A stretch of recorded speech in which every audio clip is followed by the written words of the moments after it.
Bapak Ibu, pertama, ya, konten yang saya buat ini adalah memang untuk seseorang yang sudah terjadinya penurunan fungsi ginjal. Jadi kalau misalkan Bapak Ibu sehat, nggak ada masalah dengan ginjal, silahkan. Mau makan apapun. Mau makan daging, mau makan sapi, kambing, silahkan. Sok monggo, nggak jadi masalah. Saya nggak ngelarang. Tapi konten yang saya buat ini, konten edukasi untuk yang memang sudah terjadinya penurunan fungsi ginjal. Contoh satu, kenapa air kelapa itu nggak boleh? Karena dia mengandung kalium. Sudah saya jelaskan. Ya, tonton sampai habis. Sudah saya jelaskan air kelapa itu mengandung kalium. Jadi harus dihindari.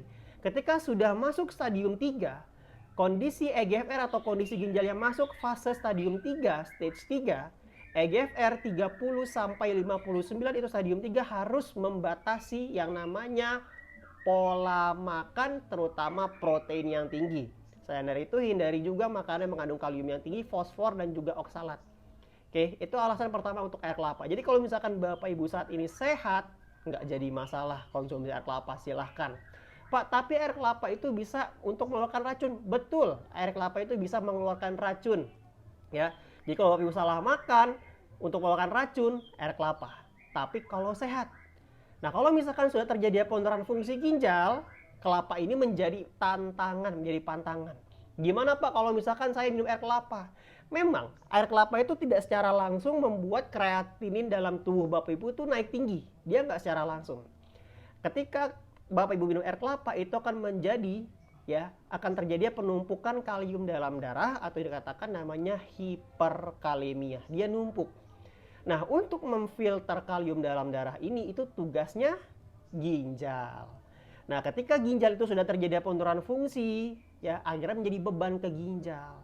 Ketika jadi beban ke ginjal, disitulah secara langsung baru mengakibatkan lonjakan nilai angka kreatinin dan fungsi ginjal Bapak Ibu atau EGFR bisa turun.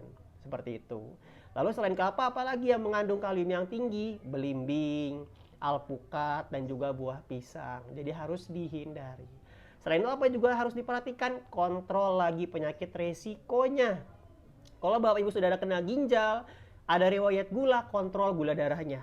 Begitu juga kalau ada riwayat hipertensi, kontrol tensi darahnya. Apa yang harus dihindari? Kalau ada gula, jelas hindari buah yang mengandung indeks glikemiknya tinggi.